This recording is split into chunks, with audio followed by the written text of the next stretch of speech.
Çünki hal-hazırda elə toollar var ki, məsələn, sadəcə ona Figma page verirsən, biznes məntiqi verirsən, gedir Supabase-ə qoşulur. Bütün hər şey yazır. Düzdür, orada ciddi problemləri var. Mən bir Vibe Coder tanıdığım var, belə bir layihə işləyiblər və problemlərini görmüşəm də. Ciddi təhlükəsizlik problemləri olur.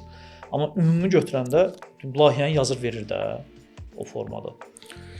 Mən də belə deyim də, hər hansısa bir layihədə full hər hansısa bir AI tool'un istifadəsi